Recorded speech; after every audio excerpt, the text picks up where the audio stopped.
Primeira vez na cidade, Carlo Barbieri, bom dia. Bom dia, primeira vez. Qual foi a impressão? Olha, primeiro do ar, né? Quer dizer, a plantação em torno de Cascavel é linda, né? Você vê só agricultura, pujante, né? Coisa linda. E a segunda impressão é a amizade que corre aqui, né? Que coisa gostosa, restaurantes bons. Você sentiu acolhido? Muito bem acolhido. A gente fica muito honrado de receber o Carlo Barbieri aqui, ele que tem formação em administração, em direito, em economia, é fundador, presidente da maior consultoria ali, empresa que cuida daquela pessoa que está a fim de fazer um investimento lá nos Estados Unidos, que está preocupada com a questão de imigração e tudo, vive lá mais do que aqui, mas vem com que frequência geralmente para o Brasil? Quase todo mês. Porque sim, a gente precisa de um norte, precisa de uma orientação. As pessoas muitas vezes dizem, tá, Vanice, mas eu amo demais a minha pátria, principalmente depois de um 7 de setembro, que está todo mundo mais patriota ainda, né? Dizendo, eu curto o Brasil. Porque mesmo assim sempre vai ser interessante a gente estreitar laços com aquilo que corre na velocidade da luz lá fora. Por que compensa demais?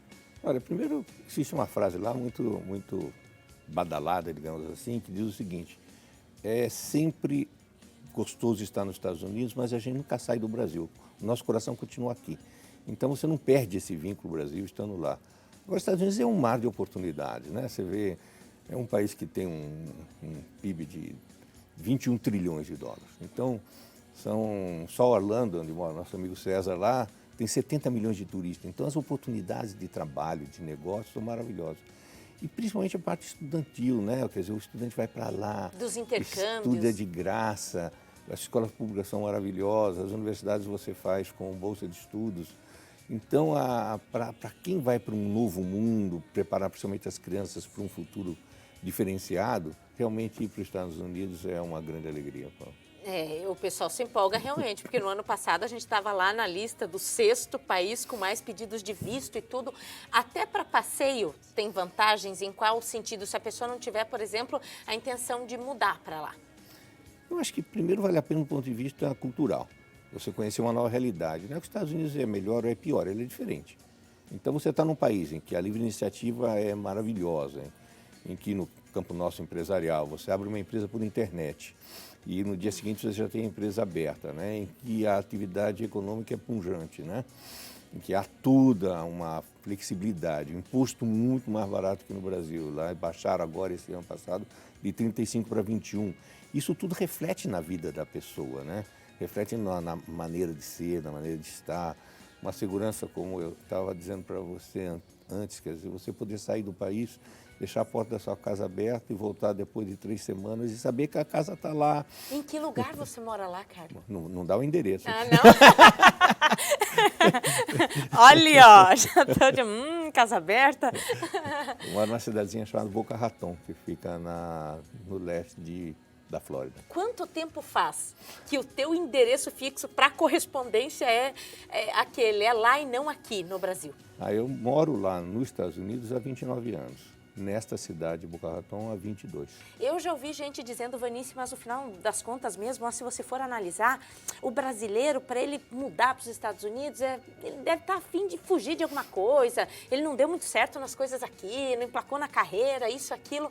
Por que hoje esse conceito é completamente diferente? A gente vê, por exemplo, a Carolina Dickman, atriz, a casa dela é lá, a Cláudia Leite, o marido dela, os filhos estão lá, e ela também, porque as conexões também estão mais simples.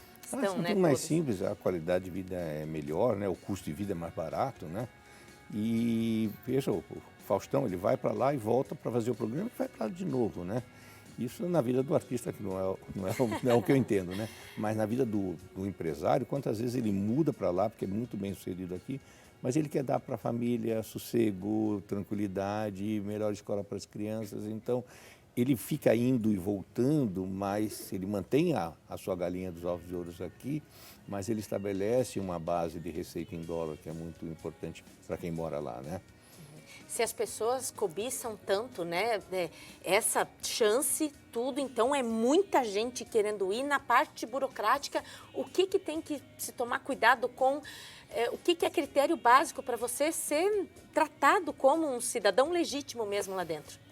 Para dizer, eu tô legal, né? Tenho moral onde eu for, porque me sinto daqui, realmente. Olha, do ponto de vista que você falou anteriormente, da possibilidade de ir a nível de turismo e conhecer, pra você ter uma ideia, o Brasil manda para os Estados Unidos cerca de 1.800.000, 1.600.000 turistas ano. Isso é muito bom no caso da Flórida, que recebe 1.600.000, que está gerando lá 300 e tantos mil empregos, né? Inclusive para brasileiros que moram lá e que são contratados porque falam português. Para você ir para os Estados Unidos e morar lá legitimamente, não é um problema grave. Os Estados Unidos tem mais de 180 tipos diferentes de visto. Depende da sua habilidade, do tipo de visto que você queira ter, se você vai fazer um investimento, se você tem uma origem também europeia, italiana, espanhola, etc., tem um tipo de visto, se faz um investimento maior, você tem outro tipo de visto. Mas se você tiver habilidades especiais, seja para cantar, seja para jogar bola, para qualquer coisa, os Estados Unidos é ávido de pessoas com valores. Esta famosa colocação, os Estados Unidos é contra o imigrante, é uma sandice criada, né, por alguns meios aí, mas que não tem nada a ver com a realidade. Os Estados Unidos, o ano passado, deu quase 1 milhão de vistos permanentes, green card, para pessoas que vão lá contribuir com o país. O que os Estados Unidos têm restringido, principalmente nessa administração Trump, são aqueles que entram para se beneficiar daquilo que o país tem para dar sem contribuir para o país. Aqueles que vão pegar o seguro-saúde, o auxílio de residência, o food stamp para poder comer de graça e assim sucessivamente. Mas se a pessoa tem uma habilidade, tem com que contribuir para o país, é tudo que os Estados Unidos quer. Mesmo que seja lavar uma louça, decentemente? Olha, para você ter uma ideia, hoje em dia, nos Estados Unidos, nós temos um estudo lá, tem 4,5 milhões de empregos não ocupados. Ou seja, os Estados Unidos têm uma demanda de 4,5 milhões de pessoas para... E isso vai, caminhoneiro, os Estados Unidos está precisando de pelo menos uns 20 mil caminhoneiros, está precisando de pedreiro, né? E está precisando, claro, pessoal da área de tecnologia, está precisando de engenheiros, está precisando de pessoas em todas as áreas. Então não é uma restrição, como eu vi num jornal, de você tem que dizer contra o pobre. Não, os Estados Unidos precisam de quem trabalhe, e que dê duro, né? E quem trabalha precisa de emprego. E se receber em dólar, bom, né? A gente está aí numa fase de discussões acaloradas sobre reforma da Previdência e tudo mais. Esse lance de receber, né, uma aposentadoria em dólar entra em cena de qual maneira? O que a gente tem que estudar né, sobre? Olha, esse é um programa um pouco mais elaborado, em que muitos brasileiros não querem sair daqui, mas gostariam de garantir a sua aposentadoria numa moeda forte. E o dólar é a moeda mais estável do mundo, não há dúvida nenhuma. Então é um programa em que a pessoa faz um investimento em que ele decide antes quanto eu vou querer ter daqui a 10 anos, daqui a 5 anos, daqui a 20 anos, numa moeda como o dólar. E aí Mas aí num caso de previdência privada? Não é nem previdência privada, porque a previdência privada é cara, porque você, logicamente, tem que pagar a comissão para as pessoas que estão vendendo, o administrador e etc. Esse programa que foi feito, a pessoa investe naquilo que ela quer, investe uma parte na área financeira, uma parte em imóveis. E a vantagem dos Estados Unidos é que é um multiplicador de receita, né? Então, se você pegar um investimento financeiro, se você está lá e consegue tirar um número de pagamento de imposto nos Estados Unidos, que não é tão complicado, vai levar uns 60 dias, você consegue uma aplicação financeira num banco de primeira linha a 9% ao ano. Que se você comparar com o do Brasil, é até melhor, porque 9% paga mais num país que não tem inflação do que o que a gente recebe aqui. Aí você pega esse dinheiro, só dando um exemplo, e aplica na compra de um imóvel, ou de 3 imóveis. Então vai pegar 90% desse dinheiro, vai aplicar em imóvel... Os olhos já começam a brilhar, é aquele... E aí você pega as duas valorizações, o financeiro e a dos imóveis. Então o imóvel lá valoriza 3%, 4% ao ano.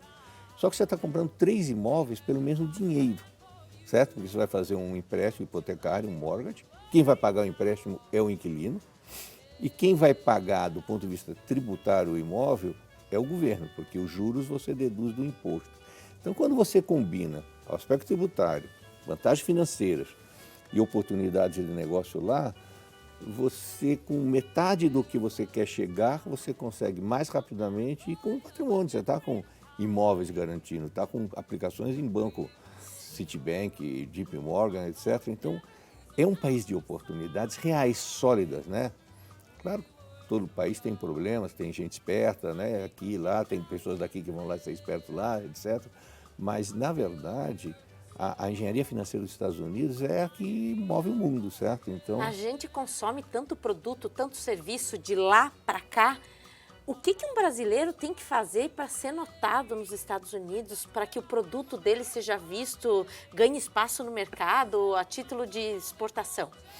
A título de exportação, tem uma resolução que chama 321, em que você pode começar a exportar para os Estados Unidos qualquer produto de menos de $800, por exemplo, sem pagar imposto, pelo correio.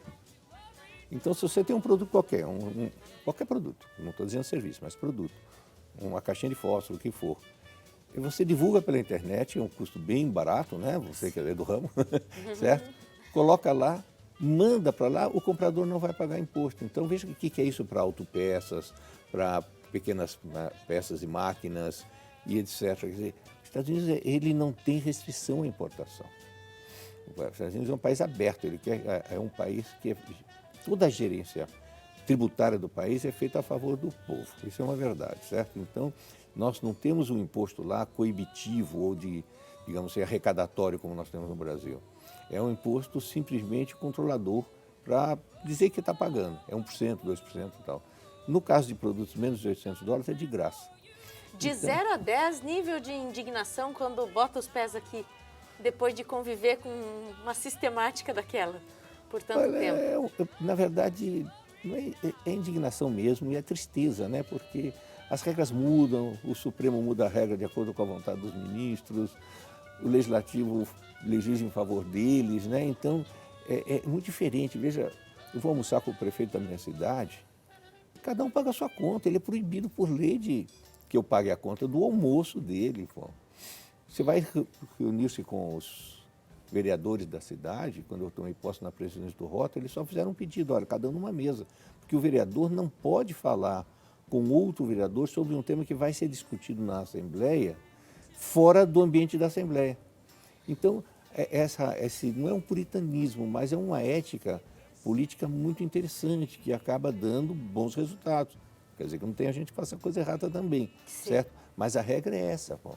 E aí, essa massa de brasileiros que é infiltrada lá, né, aos poucos, que vai como imigrante e tudo, não faz com que a coisa fique do jeitinho que é no Brasil? Como que as pessoas se comportam quando elas passam para o lado de lá, né? Porque se as pessoas forem analisando, dizem, não, mas vou deixar esse brasileiro entrar, aquele brasileiro entrar, aquele... Não, o negócio aqui é uma fruta podre no meio do... Porque, no fundo, a nossa essência também tem como base isso tudo? A gente se molda? Como explicar esse fenômeno? Eu acho que ele vai se adaptando. Os Estados Unidos têm 1,5 milhão de brasileiros, né? Dos quais, acho que uns quase 400 mil na Flórida. Tem os que querem fazer lá o que faziam aqui, mas esses acabam... Sendo podados no início já... Exato. Então tem a picaretagem também. Mas ele acaba se adaptando, ele vê que é o seguinte, que é muito mais malandragem fazer a coisa certa. E o brasileiro tem uma vantagem enorme sobre os americanos, ele é criativo e é trabalhador. Sem tirar os nossos méritos ali, né? Porque somos dignos de aplausos também, sempre, em vários, né? Essa questão de caráter também, não é? É que as pessoas são condicionadas ao sistema, muitas vezes. A pessoa que é boa no Brasil, ela fala, eu não vou entrar para a política, porque se eu entrar para a política, né, eu vou ser corrompido. Então, no final das contas, analisando com toda, é claro, né, a moral que o brasileiro tem por ser muito especial. Nós somos seres humanos muito especiais, sim, mas é claro que a gente tem que aprender muito com alguém que esteja de lá e que venha para cá. Não veio para Cascavel só para me prestigiar aqui no Viva Bem, né, Carlos? Seria o suficiente, né? Já. Aqui... Hoje à noite, onde? Para o pessoal escutar mais, fazer outras perguntas que eu não tive a chance de fazer nesse tempo aqui de conversa. Olha, vamos estar às 6 horas da tarde na Associação Comercial aqui. Né? Ali na SIC? Na SIC, né? Das 6 até as 10. A ideia é fazer uma apresentação geral sobre os Estados Unidos, oportunidade de negócio, como fazer aquele famoso investimento EB5 para ter o visto, aquela coisa toda. Tem ajustes agora no EB5? O que a gente precisa se ater para... Se precisar de pressa, né, que seja na urgência, ter ação, ter atitude? Olha, tem que atirar rápido, porque dia 21 de novembro aumenta de 500 mil o investimento mínimo para 1,8 milhão. Então, isso é uma condição para quê? Para você ter um green card permanente para morar nos Estados Unidos sem nenhuma outra exigência. Desde que você não tenha sido cliente do Sérgio Moro aqui. E o dinheiro seja limpo está aprovado o visto. Tem certo? um preço para isso, então tem esse reajuste. Tem esse reajuste. 21 de novembro. Então, como leva sempre 6 ou 8 semanas para preparar a documentação, está bem em cima da linha, certo? Mas é um visto simples, vocês não precisam nem provar que fala inglês. Basta ter o recurso e vale para a esposa, para o marido, para o cônjuge, né? E para os filhos menores de 21. E é grincar para toda a vida. Então, esse é um visto, digamos assim, o Cadillac dos vistos, né?